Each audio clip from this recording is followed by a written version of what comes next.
just Okay. go through it. Okay. Whenever Daniel is ready. Sorry? So we'll try the sound first. Have you eaten any breakfast?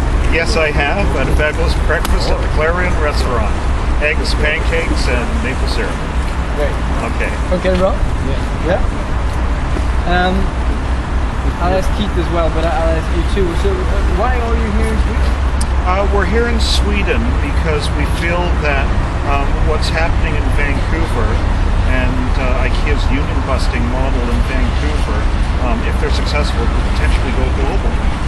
And that doesn't exclude Sweden. Already we're having problems with Ikea in countries like Turkey, Russia. I understand that they have problems now in Italy. So this is something that clearly is not the Swedish way. And if we're successful in busting us in Richmond, British Columbia, and these other countries, all that's left is Sweden. We could potentially come here and do the same thing.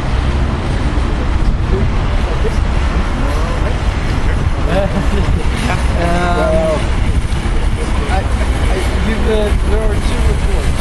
One is the Uni? Uni, Yes. And one report. Tell us a little bit about the conclusions that these reports. Okay, I mean, you're actually going to be given the commission report. You will actually be the first people in the world that get this commission report. And the commission was actually held in Vancouver, British Columbia. It was a combination of Uni Global and the International Transport Workers Federation. The conclusion was that Ikea is actively taking part in a union busting way here against the workers here in Richmond, British Columbia, up to and including using a third-party law firm, Fasken and Martineau, who's a notorious union-busting firm in British Columbia, one that I'm familiar with from past organizing tribes, and their tactic is to delay, install, and cause labor problems. And by doing so, they're able to rack up billable hours. So Ikea getting in bed with this union-busting firm is not according to their own code of conduct and their own core values. They don't do that here in Sweden, but for some reason they're doing it in Richmond, British Columbia, and that's why we're here. We're trying to spread the word, and we're trying to get the assistance here of Ikea Global, and talking with the various unions here in Sweden to get some help to put a stop to this. It's not the Ikea way. What kind of response have you gotten from Ikea with your questions? Are you talking about the at home? Let's do them both. Hey, okay. What does Ikea Richmond respond to your demands? They don't respond. That's the problem. They won't come to the table with any kind of meaningful offer. There hasn't been one thing signed off in terms of being agreed to. They're trying to rip apart the collective agreement, which has been built over 30 years. They are not interested in bargaining. They are interested in stalling this thing out as long as possible, hoping to go and break the union in Richmond, British Columbia. And now you're here in Sweden. Will you be able to meet with some of the people here? We have asked to meet with the Swedish management and Ikea Global Management, and they have refused. So we have been left with talking with the various Swedish unions, including Handels here in Sweden. Handels, as of yesterday, I met with the president of Handels, and they are giving us their 100% support. Did they say anything to you, the IKEA here in Sweden, why they won't meet with you? No, just that they will not meet with us, no reason. Did they refer you to someone else? This is the Richmond's problem, or this is the Netherlands? Well, yeah, they've always said that this has been a local labor dispute. In the worst way, they do not want this thing to go global. But now with the involvement of Uni Global and the International Transport Workers Federation, along with our people in Washington, D.C., this thing is going global. And make no mistake about it, on December the 17th, there will be a global day of action. And that involves the International Transport Workers Federation with the support of Uni Global. And there will be demonstrations at all the key ports where IKEA freight moves through.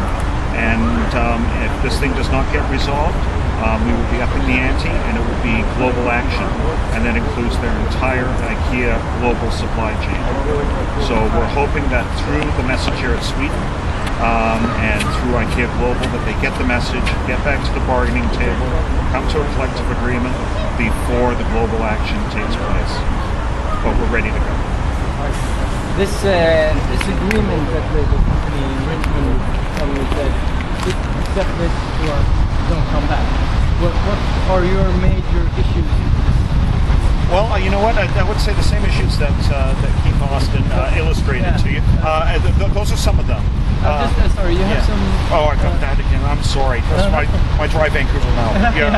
No, I'm just... Edit that. I don't want the viewers to focus on that kind of irrelevant stuff. Yeah. No, so if we will pretend that you haven't heard Keith say anything. Yes. What are you as a Teamster, what are your issues? What's the problem? What do they want that is so problematic? Right. Well, in terms of what the company wants is problematic. Is the wholesale change to the collective agreement, trying to union access, crazy 60-year wage progression, and the alternative of the strange two-tier progression, ripping apart their benefits, all of those kind of things. Also, they want the scabs to return to work. These are people that cross the picket line to cause more problems in the process. The scabs are not, under our premise, will not be allowed back in that workplace. So that's another layer, but they added that layer with that 1 hour lockout. So those are part of the problems.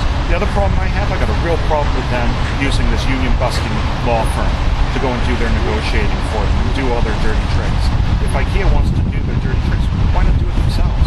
Why use this third-party lawyer that's a notorious union buster?